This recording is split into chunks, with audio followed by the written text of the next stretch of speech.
pessoal, tudo bem? Este é o podcast do Grupo Marca e hoje nós estamos recebendo um advogado. É o Dr. Rafael Lopes, formado pela Universidade Federal de Santa Catarina, que é especialista em direito digital. Por isso que ele está aqui conosco para falar não sobre o direito digital, mas tudo que envolve essa coisa de mídias digitais. Olá, tudo bem? Seja bem-vindo, doutor. Tudo bem, Enio? Muito obrigado pelo convite. Um prazer conversar contigo mais uma vez. Doutor, me diga uma coisa. O senhor se formou quando? Em que ano? Não, deixa eu reformular a pergunta. O senhor entrou na faculdade em que ano? Entrei em 1990. Em 90. Quando o senhor entrou lá em 90 na faculdade, o senhor imaginava, eu vou trabalhar com direito digital? Certamente não, né? Não, certamente não, até porque na época não se tratava muito desse assunto, embora já existissem situações que envolvessem questões de tecnologia, mas curiosamente eu fiz meu segundo grau técnico em processamento de dados aqui na Escola Técnica Tupi. Quer dizer, sempre teve o pezinho sempre teve ali envolvido com tecnologia. E então. 30 anos depois, mais ou menos, me envolvi novamente de maneira bem próxima com o direito digital, lembrando muitas coisas da minha época de estudante de segundo grau com processamento de dados, aqui que foi de 87 a 89. Doutor, essa coisinha aqui, que são os smartphones, né? Eles chegaram com força em que ano que eles começaram a ser realmente populares aqui no Brasil? O smartphone foi lançado o primeiro, o iPhone. Não necessariamente o iPhone, mas comercialmente, financeiramente viável, foi o iPhone em 2007, que nem se compara com o que nós temos hoje de tecnologia, de aplicativos, era bastante limitado e ainda assim teve o tal efeito wow, que o pessoal de marketing gosta de dizer, os empreendedores gostam de dizer, porque ele revolucionou. E a partir de 2009, 2010, ele ganhou muita força no mundo inteiro, inclusive no Brasil. Mas já existe desde 2007 nessa versão que a gente conhece hoje. Não sei se o senhor era fã da série Star Trek, Jornada nas Estrelas, mas eu lembro que eu era, e me chamava muita atenção quando eu era garotão. Os caras pegavam aqueles aparelhinhos lá, e falavam e aparecia o sujeito e pensava, cara, isso nunca vai acontecer, né, cara?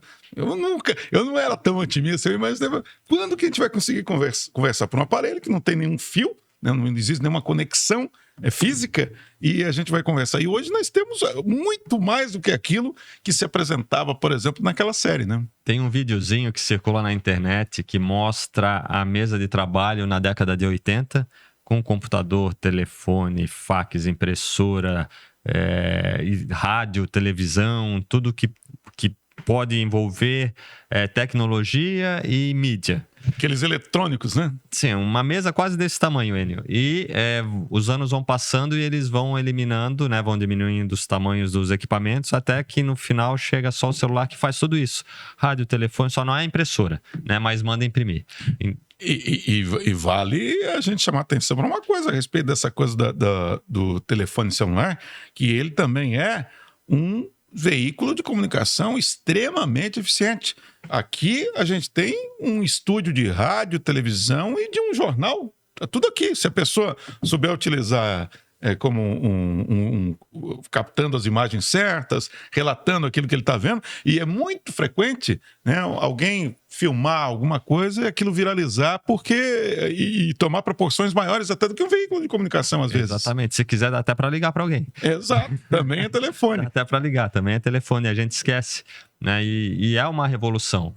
Tudo que a gente tem aqui hoje, todos os aplicativos que vieram nesses últimos 15 anos através dos smartphones revolucionaram cadeias produtivas, cadeias comerciais. É impressionante, né? A gente não ouve mais música como a gente ouvia no nosso tempo que a gente estava conversando antes. A gente não assiste mais filmes como a gente assistia. A gente não faz chamadas, contatos com outras pessoas como a gente fazia no tempo do telefone discado. A gente não se locomove mais como a gente se locomovia, né? Pedindo táxis e pegando ônibus. Hoje está tudo mais fácil e está tudo aqui. A gente pede comida por aqui, a gente pede transporte por aqui, a gente assiste filme por aqui se quiser. A gente, inclusive, não pede mais informação quando chega numa cidade que a gente não conhece, né? Exatamente. Que era muito comum. Amigo, como é que eu chego na Avenida Brasil? Aí tinha que ter aquela sorte de ter alguém que conhecesse bem, ou um mapa, né? Na mão, que era sempre Eu complicado. advogo desde 1995, né? Fiz faculdade de 90 a 94, a 95 começou minha advocacia. e fiz muitas audiências pelo país aí, muitas vezes eu ia de carro. Então ia com aquela preocupação para chegar no horário e com mapa, aqueles mapas da 4 rodas, lembra? Sim. Ia arriscando ali o mapa para chegar lá e de vez em quando pedia informação quando o mapa estava meio confuso. Hoje a gente aperta aqui e escolhe qual aplicativo a gente se adapta melhor para chegar no lugar que quiser. Doutor, mas se esse equipamento, o smartphone, ele é absolutamente indispensável hoje, necessário e útil pra caramba, por outro lado, o senhor que é advogado e atua na área do direito digital, ele pode se tornar um problema para pessoas se mal utilizados, né? E o que não faltam são casos de pessoas que se entusiasmaram demais com a liberdade que esse dispositivo nos dá e acabaram exagerando em críticas ou gravando imagens inapropriadas e divulgando, enfim, a quantidade de irregularidades que a pessoa pode cometer, e até crimes, né, são gigantes, né? Sim, e a gente poderia ficar aqui 3 horas, um dia inteiro conversando sobre problemas provocados pelas próprias pessoas e problemas provocados por terceiro, causando essas pessoas, fazendo dessas pessoas vítimas.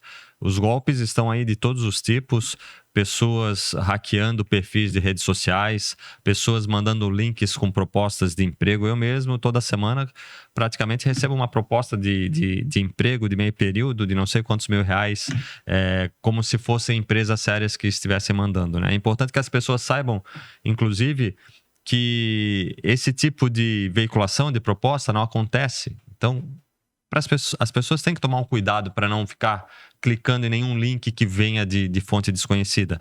Mas, além disso, tem as pessoas que se passam por outras e acabam pedindo dinheiro e sempre existe o risco de alguém da família acreditar, algum amigo acreditar e fazer a transferência. Existem aquelas pessoas mais incautas que acabam filmando uma cena íntima e depois perdem o celular e esses vídeos vazam. Ou alguém que teve acesso a esse vídeo ou ao computador onde foi baixado acaba divulgando, né? Trocas de nudes.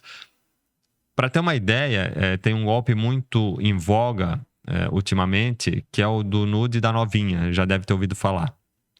Existem vários nomes, eu costumo usar essa nomenclatura para essa situação, onde supostamente meninas abordam pessoas acima dos 50, 55 anos nas redes sociais, trocam um papo, puxam um papo ali, esse papo acaba esquentando e a menina acaba convencendo a trocar fotos íntimas com esse cidadão, que em regra é uma pessoa casada, né?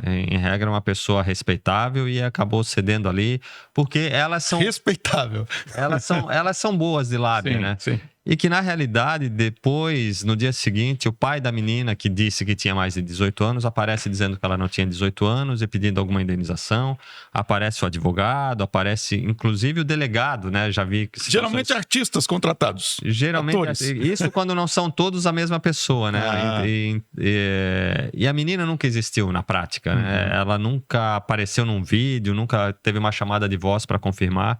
Normalmente essas fotos eles tiram da internet e acabam trocando, a pessoa se empolga e se apavora, e muitas dessas vítimas acabam pagando. Poucas fazem os registros nas delegacias, que deveriam fazer, mas tem medo de se expor, tem medo de se explicar, de ter que se explicar para a família, mas é só para mostrar o quanto, de vez em quando, uma desatenção, uma empolgação pode gerar um problema bastante sério para essas pessoas. E algumas pagaram valores consideráveis antes de procurar um advogado ou a polícia. Pois é, me chamou a atenção a coisa que o senhor falou, porque, por exemplo, eu sempre entrevistei policiais, delegados, enfim, e a gente tem, por exemplo, aquele golpe, que não é um golpe da era digital, é um golpe bem antigo, na verdade, que é aquele golpe da loteria sorteada ali. Como é que chama mesmo? Me fala o título que se dá para aquele golpe. Mas, basicamente, alguém chega para você e fala, cara, ganhei na Mega Sena ou na Loto no bilhete premiado. Bilhete premiado. Só que eu não trouxe meus documentos, eu preciso que você vá lá dentro. Só que eu preciso de uma garantia. Você vai lá dentro e o mais curioso é que quando a gente ouve essa história, a gente imagina que foi uma pessoa ingênua que foi enganada, né? Mas o golpe é tão bem aplicado por esses caras que, na verdade, eles se passam por pessoas muito ingênuas e acabam apresentando uma oportunidade para, de repente, uma pessoa de má índole se aproveitar daquilo ali. provavelmente nas redes sociais também há muito disso, né? Da pessoa que se passa por bobinho e que acaba complicando a vida de outro. Muitos desses golpes financeiros são consequência da ganância das pessoas, né? Da ganância com a desatenção, né? A precipitação. Não existem fórmulas mágicas para ganhar dinheiro, né? Ou então joga na loteria e ganha, mas fora isso não existem fórmulas mágicas. E tem muita gente vendendo carros baratíssimos, tem muita gente alugando imóveis na praia baratíssimos. Que não existem. Que não existe, chegam lá e às vezes não existe o imóvel, às vezes a pessoa simplesmente, né, o bandido copiou de um site sério e ofereceu num outro site. Tem essa história do salário fácil que eu contei antes. E tem golpes de, olha, você tem direito a receber 100 mil reais, mas precisa adiantar 10 mil para eu poder liberar. Então, isso é uma falta de atenção aliada à ganância e, às vezes, acabam pegando pessoas que realmente estão precisando de dinheiro e essas pessoas acabam ficando limitadas no discernimento. Assim como a maioria das vítimas tende a ser de pessoas idosas, porque os bandidos sabem que essas pessoas são mais volúveis, né? Essas pessoas são mais fáceis de serem enganadas por uma consequência natural do avanço da idade. Então, é muito comum que os idosos sejam vítimas, né? O golpe do cartão. E esse é muito importante porque não é só feito por mídia eletrônica. Alguém liga para uma pessoa se identificando como se fosse do banco e dizendo, olha, seu cartão, o senhor comprou um computador de 5 mil reais no Acre? Não comprei. Pois o banco estava atento, desconfiou e precisa bloquear o seu cartão de crédito. Mas para que o senhor não fique preocupado, porque tem muito golpe na praça, o senhor desliga o telefone e ligue para o número do seu cartão de crédito. Aí a pessoa vai lá, desliga o telefone convencional, fixo, né? O fixo, desliga o telefone, vai lá, confere o número no cartão de crédito e ela liga para o número do cartão de crédito. O que acontece é que o bandido nunca desligou do outro lado. Ficou na linha. E para quem é do tempo como nós somos, para quem é do tempo do telefone convencional, fixo, aquele de disco ainda... Sim, existiu um momento, né, que os telefones tinham um fio. Olha, e aqui houve uma entrega de idade, né? Porque hoje em dia as pessoas não fazem mais assim, né? Não. A criançada faz assim. Isso aí. Mas voltando, a pessoa, o bandido do outro lado, nunca desligou o telefone e quando a vítima tira e disca, o bandido espera ela discar, normalmente outra pessoa, para que a voz não seja reconhecida. Terminou a discagem, o suposto atendente do banco dá a resposta lá e a pessoa começa a passar seus dados, inclusive muitas vezes passando a senha, para dizer, a senhora vai ter que trocar de senha, me passe sua senha. E a partir desse momento... tudo pode acontecer, porque tem acesso a banco, tem acesso aos números do cartão de crédito, inclusive aquele número de segurança atrás. E há casos que o banco diz, quer dizer, o bandido diz que vai alguém do banco buscar o cartão de crédito e a pessoa põe lá, inclusive com uma cartinha explicando porque está devolvendo. Então, isso a gente chama de engenharia social.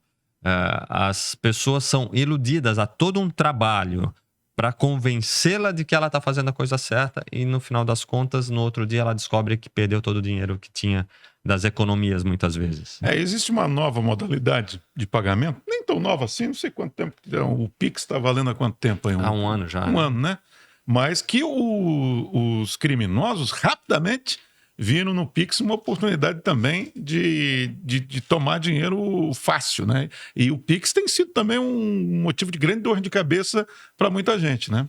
O Pix tem sido um motivo de grande dor de cabeça.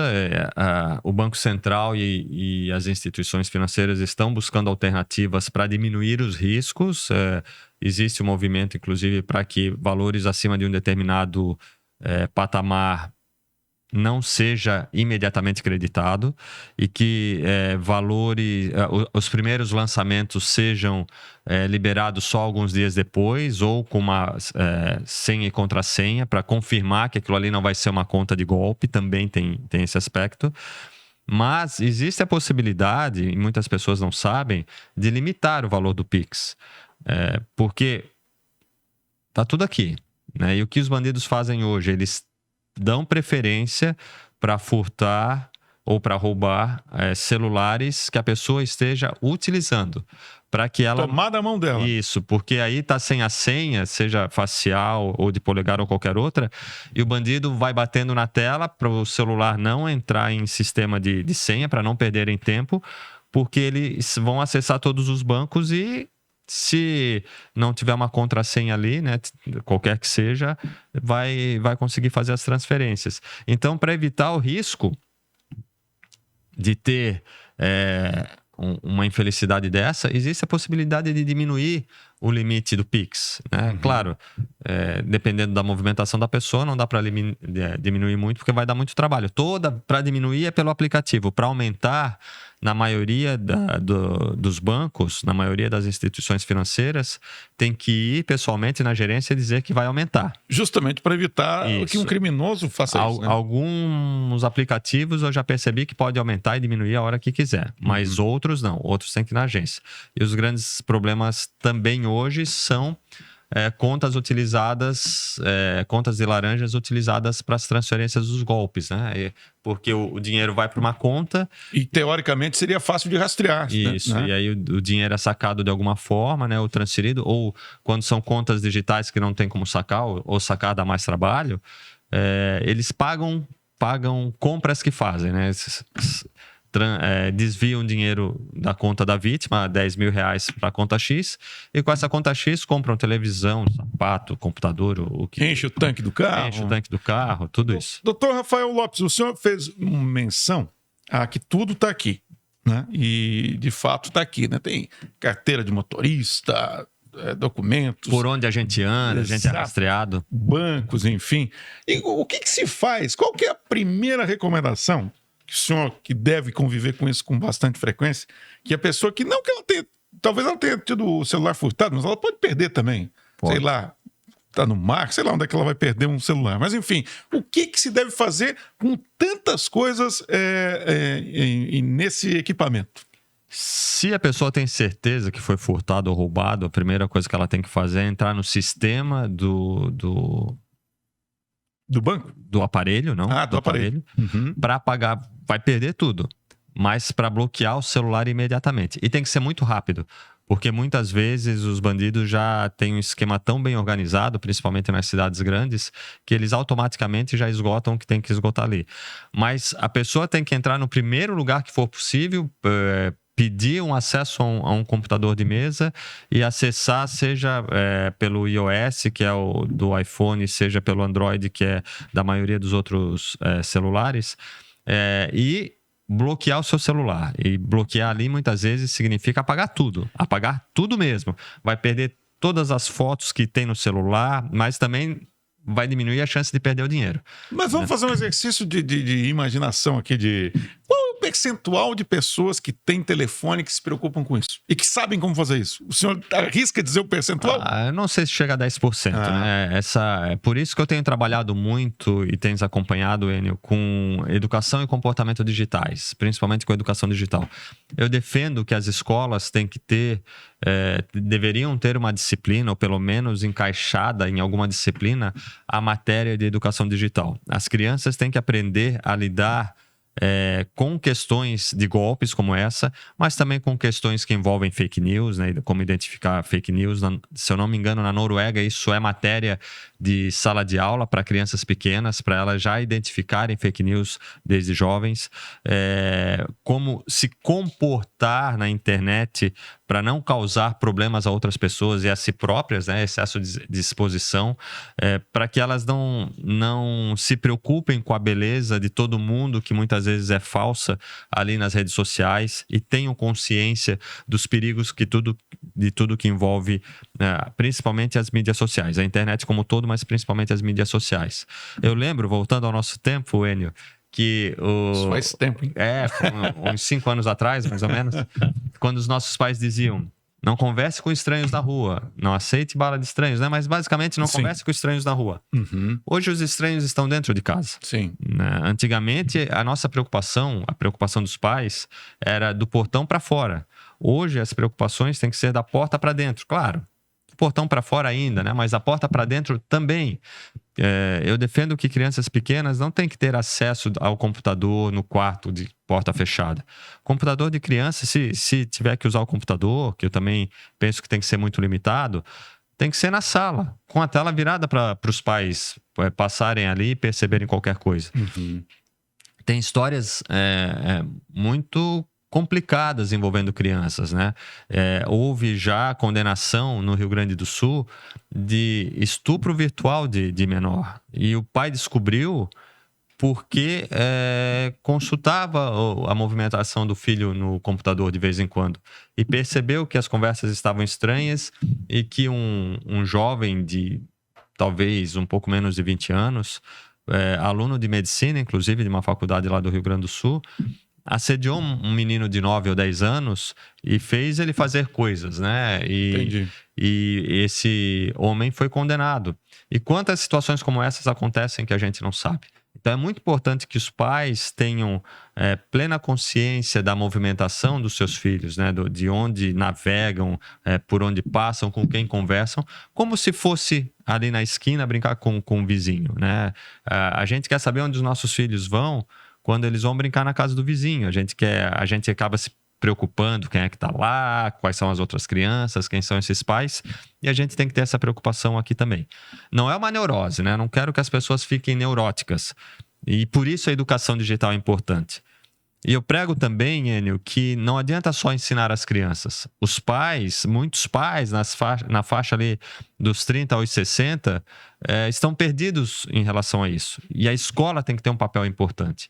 A escola, e eu dou palestras em escolas, tanto em escolas quanto em universidades, e eu percebo que há uma preocupação dos pais porque não sabem exatamente como conduzir determinadas situações. E a escola precisa ser esse amparo. A escola precisa trazer os pais para dentro dela, da própria escola, da instituição, para dizer, olha, nós vamos ter que trabalhar dessa maneira. Porque as crianças hoje estão muito mais rápidas do que os pais. Inclusive, eu não lembro quem eu vi afirmando isso, mas o cinto de segurança, que eu sou do tempo que não se usava cinto, não era obrigatório o uso do cinto de segurança nas cidades, né? Nós somos, né? E inclusive o capacete. Sim. Os motociclistas não precisavam usar capacete na cidade. Eu não sei até que ano que foi, mas eu lembro que por muito tempo foi assim. E parece que o cinto de segurança só pegou porque o aluno na escola começou a cobrar do pai. Ô pai, o senhor não vai botar o cinto de segurança? Não vai colocar o capacete? Quer dizer, aquele peso na consciência do pai de ouvir o filho pequenininho, a filha pequenininha, dizendo que ele tinha que botar o cinto. Eu tenho a impressão que essa proposta de ensino que o senhor está falando para os alunos viria de encontro também nessa situação, para poder os filhos também poderem orientar melhor o pai, que na prática acontece já, na verdade, né? O filho ou a filha, eles são mais familiarizados com esse mundo digital, acabam ajudando em algumas coisas. Indiscutivelmente são mais familiarizados. Para ter uma ideia, na Índia, um menino de 10 anos estava...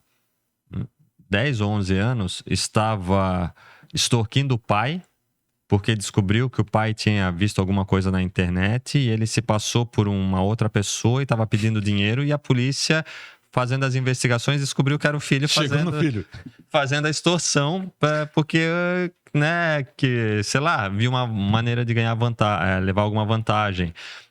Nos Estados Unidos, em 2017 ou 2018, um menino de 8 anos, com a irmãzinha de 5, teve fome, bateu a fome e falou, vamos comer um McDonald's? Aí, mas como? O pai e a mãe estão dormindo? Não, a gente vai de carro, mas como? Abriram o YouTube e a menina foi de copiloto ali, de navegadora, e o menino de 8 anos pegou o carro dos pais e foi no drive-thru do McDonald's. E o cara, quando abriu a portinhola, achou que, sei lá, era pegadinha do malandro, alguma coisa assim, ficou procurando onde é que estava a televisão, onde é que estava o Enio com a câmera lá, e aí viu que realmente era só o menino de 8 anos, olhando, né, sei lá, provavelmente o banco lá na frente, uma almofada, e a menininha do lado. Nenhum adulto, chamou o gerente veio, aí chamaram a polícia, o guri meio que se desesperou, devem ter dado um Mac lanche feliz deles lá para segurar, e a polícia foi lá na casa dos pais, e os pais ainda estavam dormindo, porque foi tudo muito rápido. O menino dirigiu 2,5 km até chegar ao McDonald's e aprendeu imediatamente no no YouTube ali, como dirigir. Essas gerações, eu tô falando 2017 ou 2018, né? São quantos anos isso? 5 anos. Por aí. Essa geração tem uma facilidade muito grande de lidar com tecnologia. E é óbvio que, se quiser, vai engrupir os pais, né? Vai enrolar. Por isso, eu digo, tu deves ter muitos espectadores, muitos ouvintes, professores e diretores de escola. É importante que eles levem essa preocupação para dentro da escola e tragam os pais, né? Tem que haver uma parceria. Não é cada um no seu canto. As crianças estão muito rápidas nesse conhecimento. Eu já dei palestras para alunos de 10, 11, 12 anos e é impressionante o acesso que eles têm, o conhecimento que eles têm, e coisas que alguns pais sabem e que outros pais não sabem. Então, é muito importante que haja esse trabalho, porque enquanto os pais estão indo, as crianças já voltaram 2, 3 vezes. Eu lembro que houve uma repercussão muito grande, principalmente entre as mães, do caso da boneca Momo, talvez, que estava mandando... porque eu trabalho muito, né? Falo muito da baleia azul, da boneca Momo e do Homem Pateta, né? Mas esse foi da boneca Momo, que aparecia no meio dos desenhos do YouTube Kids, e aí entrou uma neurose entre mães circulando. Eu fiz um vídeo na época informando que não houve nenhuma constatação efetiva de vídeos dessa natureza no YouTube Kids. Ninguém conseguiu provar que tinha. Alguém falou que viu, mas ninguém viu. Ou pelo menos ninguém mostrou que viu. E as mães, os pais em geral, mas as mães principalmente estavam tão apavoradas, e os filhos já tinham ultrapassado aquilo ali. Já viram que aquilo ali era uma bobiça, e os que não tinham visto ficaram curiosos pela agonia das mães, que falavam nos grupos de família. Então a gente tem que preocupar muito. A gente tem que se preocupar muito como... ter essa conversa com os filhos. Como eu falei, crianças têm que ter uma liberdade vigiada. Elas podem ter a sua liberdade para trabalhar ali, mas tem que ser vigiadas. A criança tem que ser cuidada em todos os aspectos. Doutor, agora partindo um pouquinho para o outro aspecto, porque agora parece que está acontecendo. A vida real com a vida, sei lá, digital, das mídias digitais, elas estão, né, meio que se misturando. Por exemplo, eu lembro das primeiras vezes que o pessoal começou a publicar fotos, tal. Eu acho que foi no Facebook que a gente podia curtir. Eu acho que no Orkut não. Não me lembro do Orkut, se dá para curtir. O Orkut não é do meu tempo. Eu tenho, mas o Jean, que trabalha aqui conosco, ele me contou outro dia uma história sobre o Orkut. Mas eu lembro que o Facebook tinha as curtidas. E eu lembro de uma colega de trabalho que um dia me deu uma dura. Falou, poxa, Enio, você não curte a minha publicação? Eu achei aquilo tão... Não, mas eu, na minha inocência, achei como não curti. Achei legal. Não, é que você não curtiu lá. Ah, tu diz lá, entendi. Quer dizer, as pessoas levam muito a sério isso. Eu imagino que os adolescentes e jovens, mais a sério ainda. Como é que se lida com isso? Tua equipe vai depois poder colocar aqui embaixo o nome do episódio, de um episódio da série da Netflix Black Mirror, que trata justamente disso, né? Eu gosto muito dessa série porque ela fala muito sobre comportamento e tecnologia. E esse episódio específico é o caso de uma moça que vive em função das curtidas, porque ela só pode frequentar determinados lugares se ela tiver um patamar de 4,5, 5 ou quase 5 de curtidas de 0 a 5. E a vida dela se transforma, vira uma obsessão por receber curtidas. Então, ela curte todo mundo com a expectativa de ser curtida. E bom, não vou dar nenhum spoiler aqui, as coisas vão acontecendo um pouco fora de controle. Ela se frustra? Não. Talvez sim, talvez não. Dos episódios dessa série, talvez é o mais atual, embora vários deles já são plenamente possíveis de acontecer.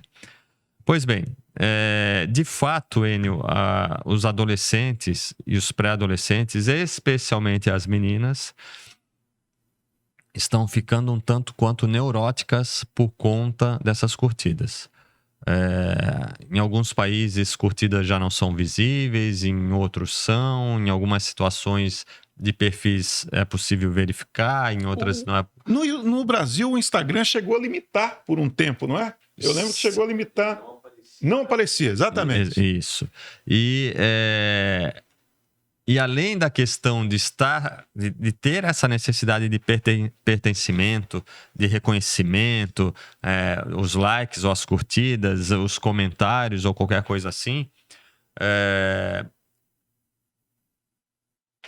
essas meninas, os meninos também, mas principalmente as meninas, estão se espelhando em perfis muitas vezes irreais de fisicamente falando, né? Bom se fossem, bom seria se elas se espelhassem em perfis comportamentais, né? Em bons perfis comportamentais, mas há uma grande preocupação com o corpo, que a gente já há alguns anos vem falando que isso tem que acabar, mas eu pelo menos tenho percebido que está piorando. Então, meninas e adolescentes, pré-adolescentes e adolescentes, estão muito preocupadas com a própria imagem, com base na imagem dos outros. E muitas vezes a imagem dos outros não é uma imagem verdadeira. É uma imagem com filtros, é uma imagem com Photoshop, é uma imagem manipulada digitalmente que, como a gente falou outra hora, se encontrarmos na rua aquela pessoa do perfil, a gente não reconhece. Verdade, né? É muito comum. Hein? Né? A gente não reconhece. Ou é mais velha, ou tá com um peso diferente, ou a cor do cabelo, ou o nariz, ou a orelha. Então, e essa falta de maturidade dos adolescentes e dos pré-adolescentes tem levado a essa ansiedade, a essa depressão. Há estudos, Enio, nos Estados Unidos e na Europa, e já há estudos aqui também, prevendo, né? Prevendo não, mas vislumbrando uma relação entre o crescimento das mídias sociais, especialmente a partir de 2009, com o aumento de depressão de pré-adolescentes e adolescentes até a faixa dos 19, 20 anos. Que não são mais bem adolescentes, né? Mas, enfim. Inclusive com o crescimento de suicídios e tentativas de suicídios nessa faixa etária. Por conta dessa impossibilidade de alcançar aquele físico, aquele perfil, aquele biotipo de pessoas que às vezes são realmente daquele jeito e de pessoas que muitas vezes não são daquele jeito. Outro dia eu estava ouvindo aí, eu não lembro se era numa rádio, não lembro mesmo.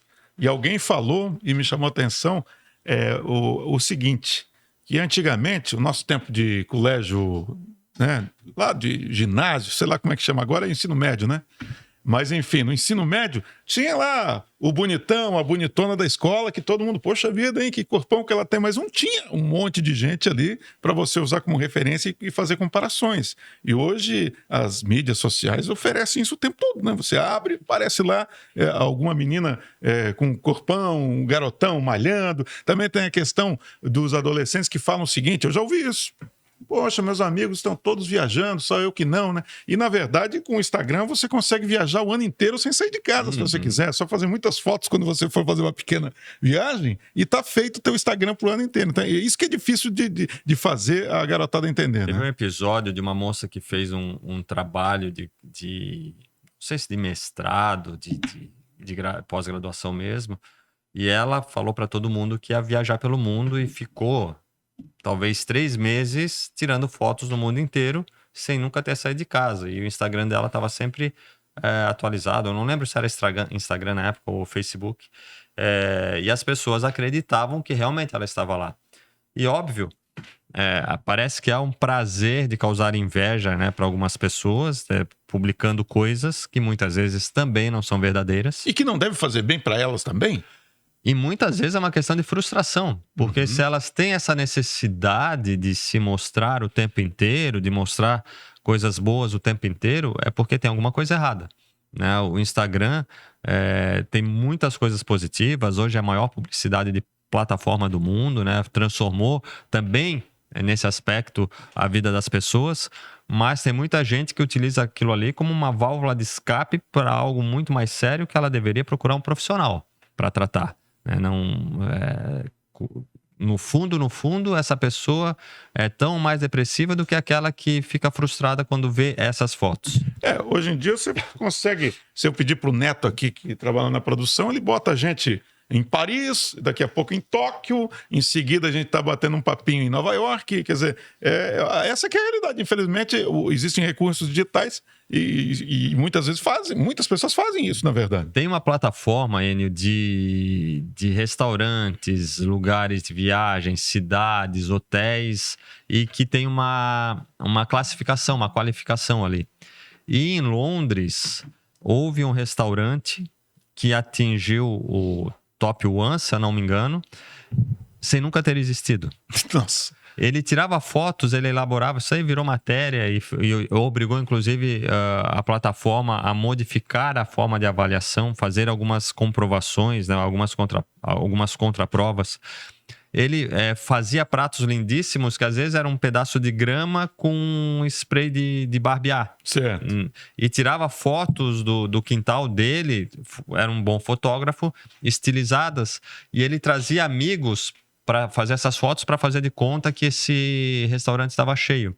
E começou a crescer e as pessoas começaram a fazer reservas e o restaurante estava sempre cheio, sempre lotado. Então as pessoas não conseguiam fazer reservas, né? E iam tentando fazer reservas. Imaginavam que era por causa da grande qualidade, né? E procura. E aí foi crescendo, até que chegou, se eu não me engano, em Londres, número 1, o restaurante mais bem conceituado de Londres, até isso ser descortinado, talvez pelo próprio criador, para demonstrar o quanto as pessoas se iludem, né? E é uma demonstração fantástica de como a gente pode ser enganado em vários aspectos com o que a gente vê na internet. A gente falou ali do Instagram e a necessidade que as pessoas têm de receber os tais likes, as curtidas, os comentários. É claro que aquilo ali tem a ver muitas vezes com monetização em algumas redes, né? Mas é válido, é importante a gente dizer que tem gente que vive disso. E é válido, né? É válido. E absolutamente, né, nós não temos nada contra isso. Que a gente está chamando a atenção para o problema que isso pode afetar na cabeça de um adolescente pelo simples fato de que, poxa vida, minha amiguinha recebeu 70 likes naquela foto e eu apenas 2. Poxa vida, a pessoa não gosta de mim, né? É esse que talvez seja o problema e aí serve até para os meninos. Agora, e essa exposição... Não sei se o senhor concorda comigo. Eu tenho a impressão que as meninas, principalmente, estão exagerando na exposição do corpo. Não sei, é uma impressão que eu tenho, talvez esteja equivocado. Mas eu fico com essa sensação e essa exposição tem relação com a necessidade ou com o objetivo de conseguir likes. Como que o senhor avalia essa questão? Bom... Existem plataformas que a base são as dancinhas, né? Sim. Então, de tempos... O tal TikTok, né? TikTok é um deles. As meninas, não só as meninas, mas principalmente as meninas, acabam se expondo, muitas vezes se espelhando em outras meninas ou em outras mulheres. Até artistas famosos, né? Copiando artistas e, claro... Aqui nós voltamos naquele ponto da conversa em que os pais têm que ter um certo controle sobre tudo, né, que acontece com os filhos. E às vezes são os próprios pais que estimulam, visando fazer sucesso, visando monetizar. Encorajam até o pessoal a fazer isso. Se a gente for voltar um pouco, é porque no nosso tempo não tinha isso aqui. Sim. E o que era a dancinha da garrafa que a gente via tantas meninas novas, talvez sem tanta malícia como hoje, né? Por conta do acesso fácil a qualquer informação. Mas quantas crianças e adolescentes dançavam a dancinha da garrafa, que talvez seja igual, melhor ou pior, não sei dizer, cada um pode tirar sua conclusão em relação às danças que nós vemos hoje, né? Mas, sim, eu concordo contigo, um excesso de exposição. E eu falo muito também do sharing, que é um excesso de exposição dos filhos, principalmente dos filhos pequenos, pelos pais. Os pais querem tirar foto de tudo da criança. Nada contra colocar o filho lá na rede social de vez em quando. Eu faço isso, minha esposa faz isso. Mas tem certos pais que acabam eliminando a privacidade dos filhos, principalmente daqueles filhos naquela idade ali dos 3 aos 10 anos, que já começam a ter um pouco mais de consciência de como as coisas funcionam e às vezes não querem. Tem um caso de uma atriz famosa que estava numa estação de esqui com a filha e tirou uma foto da filha, que inclusive estava de capacete, se eu não me engano, e publicou na rede social e marcou a filha, e a filha falou: mãe, quem te autorizou? Nossa.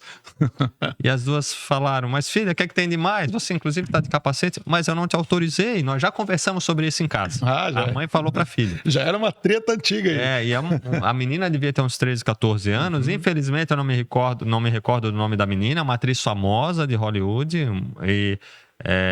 E obviamente bombou porque as pessoas viram aquilo ali e compartilharam.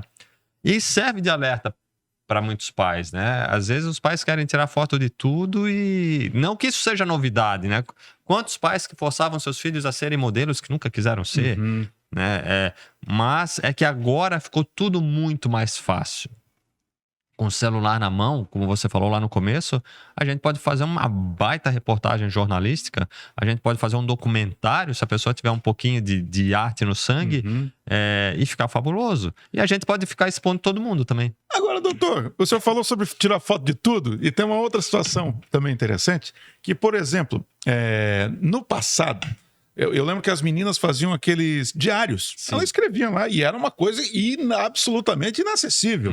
Eu tenho a impressão que pouquíssimas amigas muito íntimas poderiam ver o que ela tinha escrito. Exato, né? Nem os pais. Exato. E hoje em dia está acontecendo exatamente o oposto, porque tem aquela pessoa que pega o Instagram, bom dia, meu café da manhã, ovos mexidos e não sei o quê, 9 horas, aguardando o Uber.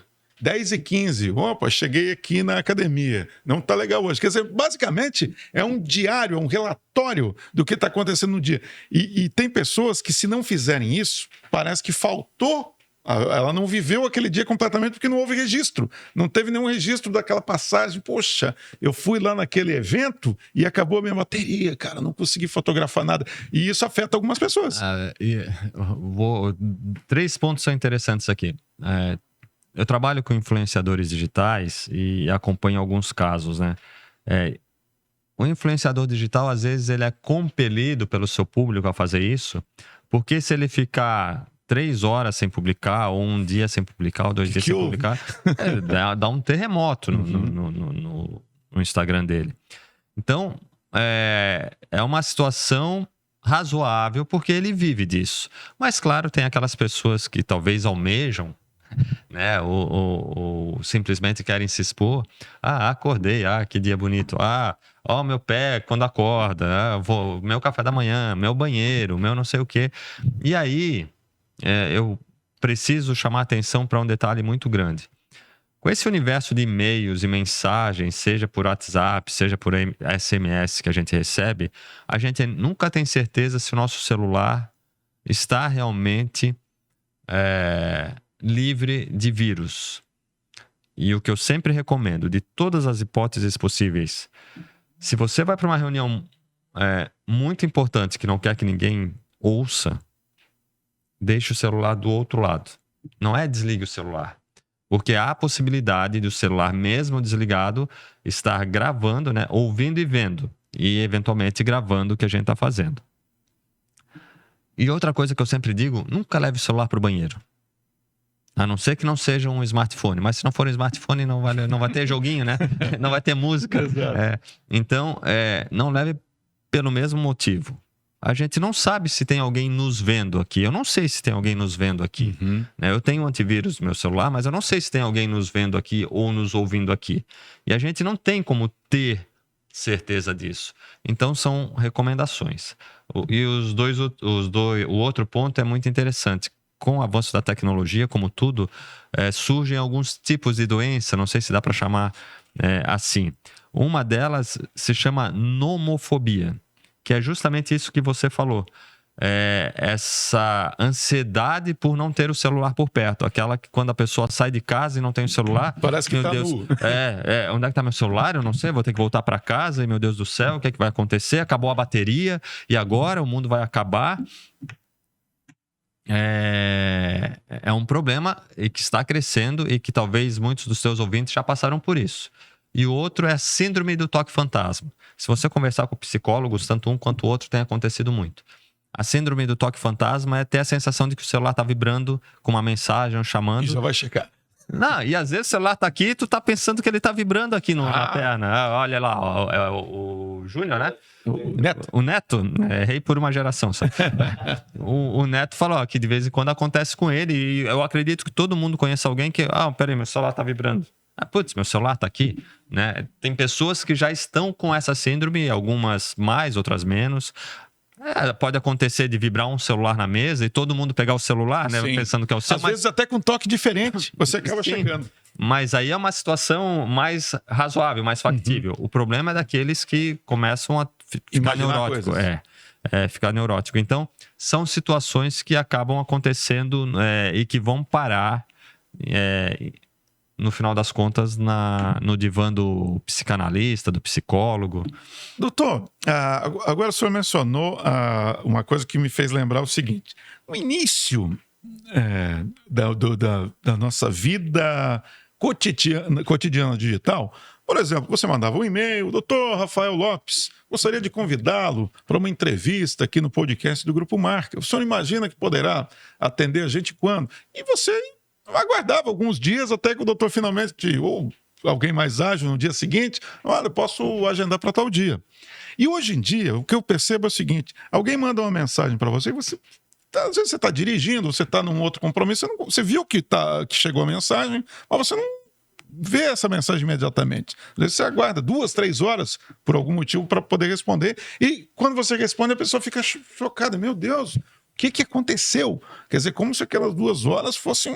Você estava amarrado? O que houve que você não respondeu imediatamente? Isso também é uma coisa muito característica da nossa vida atual, né? Sim, o imediatismo, né?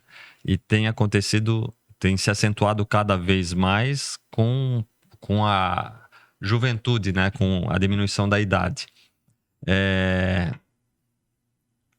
Você foi no e-mail já, né? A gente é de antes do e-mail. Né? Imagine, tem adolescente hoje que não consegue imaginar o que é uma carta. Sem dúvida que não. Quando estava na faculdade, eu fui criado aqui em Joinville e estudava em Florianópolis. Eu tinha uma brincadeira com um amigo meu aqui de Joinville, o Adriano, vou pedir para ele assistir depois, que a gente trocava cartas em código, mas cada carta era um código diferente. Então a gente levava, às vezes, semanas para identificar o que era. Tinha que decifrar. Decifrar para poder responder. Certo.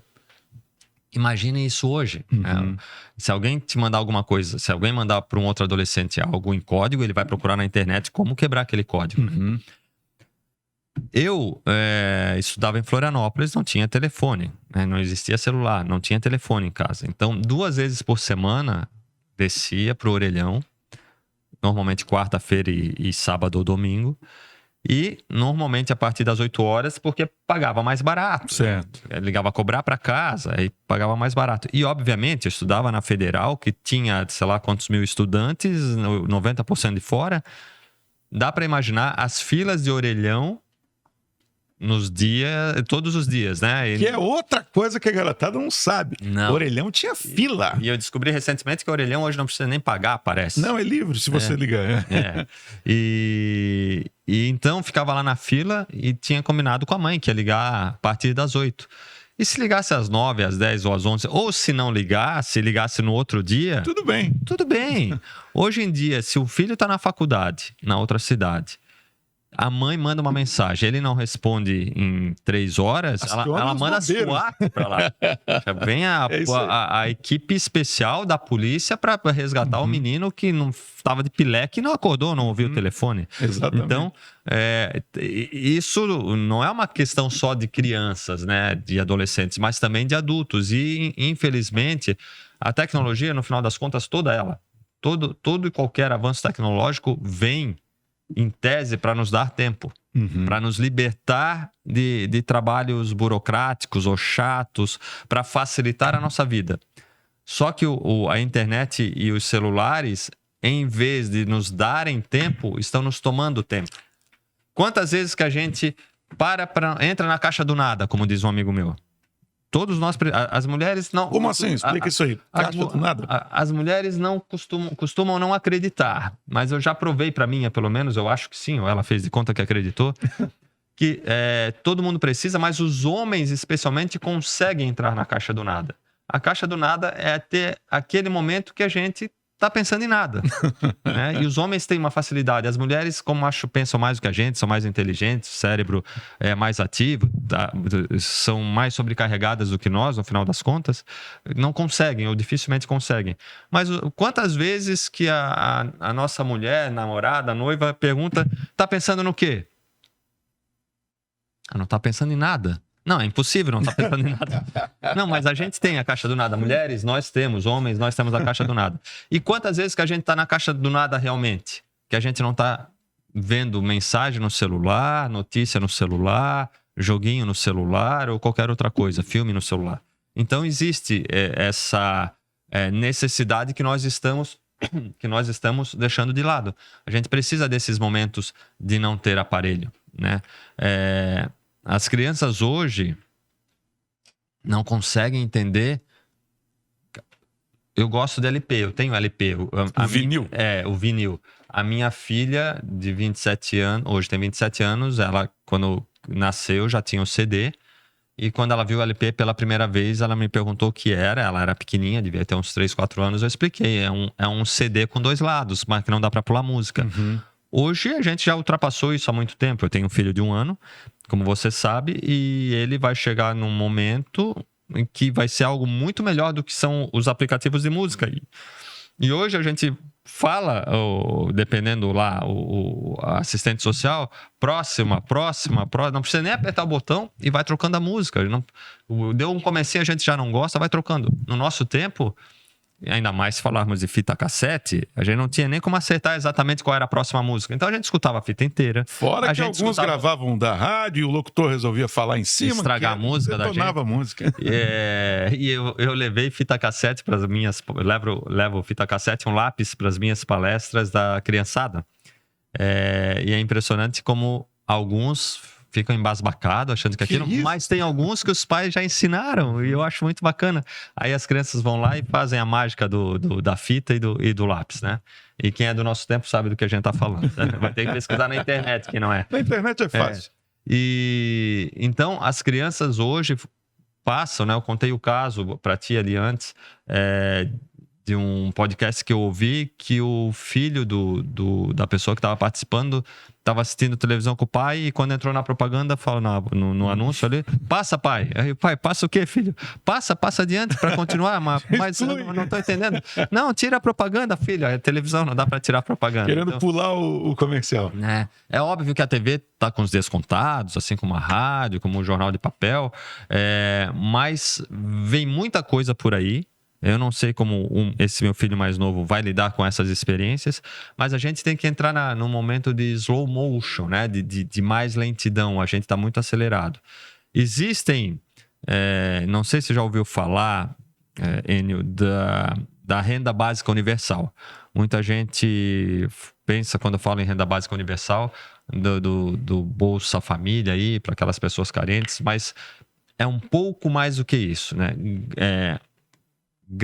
Proprietários de grandes empresas, grandes filósofos, grandes pessoas ligadas à tecnologia, e aqui eu incluo o Bill Gates, o Elon Musk, o próprio Zuckerberg, entendem que é necessário, não porque eles são bonzinhos, única exclusivamente por causa disso, eles entendem que é necessário se criar um valor básico de remuneração para todas as pessoas.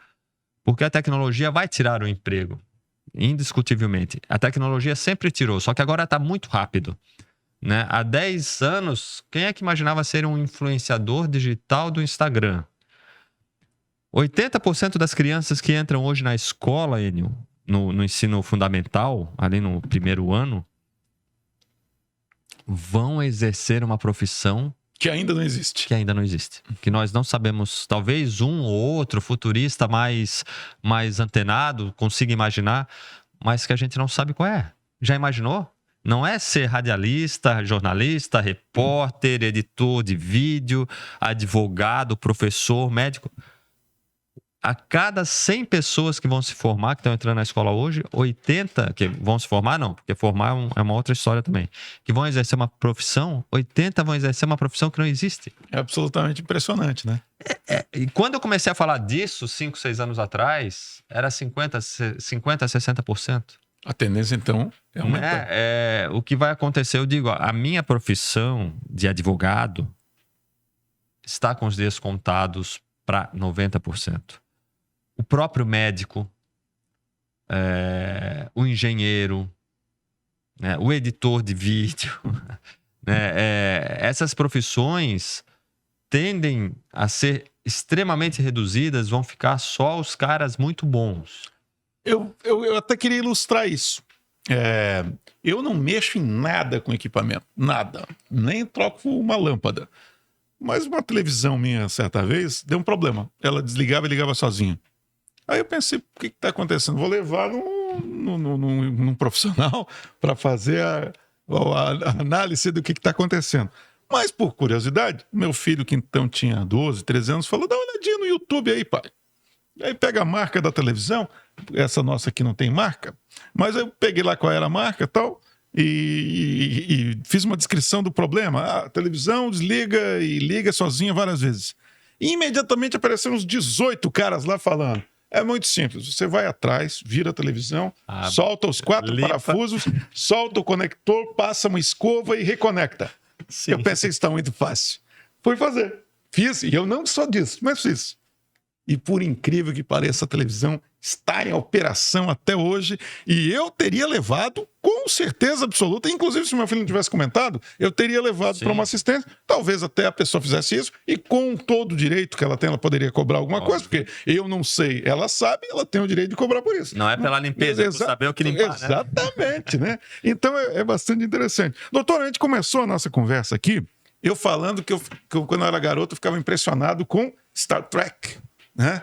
E eu queria concluir, aproveitando que o senhor e eu espero que o senhor volte outras vezes aqui, que eu sei que de vez em quando o senhor... Eu gosto de falar, né? Não sei o que então, mas eu relatei aquela minha experiência de ver os caras falando no vídeo, isso é inalcançável. O que o senhor que trabalha com esse mundo digital diariamente, o que o senhor imagina daqui a, sei lá, 30 anos? O que vem por aí? Será que a gente vai continuar com as telas? O que o senhor imagina? Eu acredito que... A gente fala muito em inteligência artificial, né? Botar inteligência nas máquinas. Eu acredito que nós vamos artificializar a inteligência humana. Nós vamos ter chips implantados para potencializar o conhecimento? A nossa capacidade de absorção, de rapidez de raciocínio e... nesse nível. Acredito que não teremos celulares por muito tempo ainda, vai estar tudo já automaticamente na nossa visão e no nosso cérebro. Parece muito ciborgue, muito futurista, mas há uma tendência nesse sentido, já há estudos nesse sentido. Eu acredito que nós, em questão de poucos séculos, atingiremos a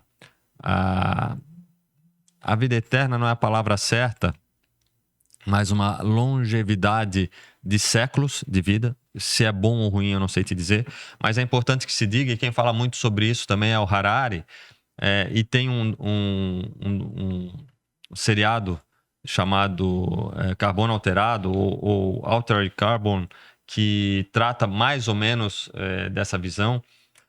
Quando eu falo que as pessoas vão ter a capacidade de ter super cérebros e viver para sempre, a não ser que sejam mortas, porque elas vão poder fazer como é que a gente fala? A revisão dos 10 mil quilômetros que a gente faz no carro. A gente vai fazer a revisão dos 10 anos, dos 25 anos, dos 50 anos, dos 150 anos, e a gente vai se recauchutar. Né? Não do um upgrade. Vai fazer além de fazer um upgrade também, e vai recauchutar. Vamos ter tecnologia para nos deixar com saúde durante séculos, se tivermos dinheiro. Né? Se tivermos dinheiro. Porque se não tivermos dinheiro, nós vamos morrer como os pobres vão morrer.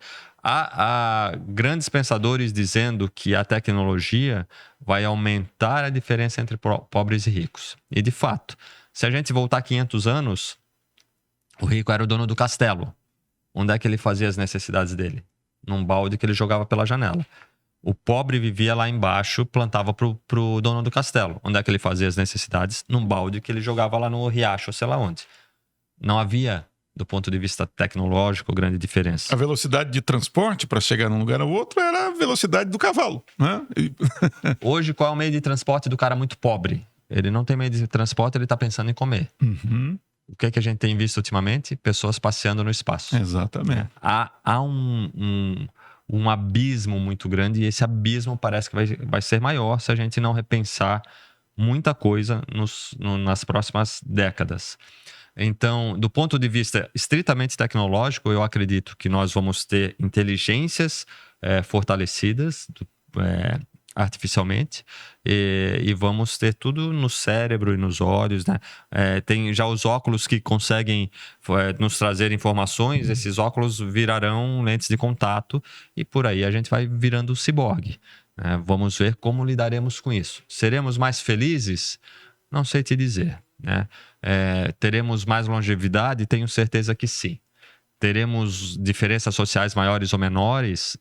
Do jeito que a coisa está indo, parece que maiores. Mas talvez essa nova geração que é mais desapegada, né? Eu estava ansiosíssimo para fazer 18 anos, para pegar minha carteira de motorista. Não sei se foi o teu caso.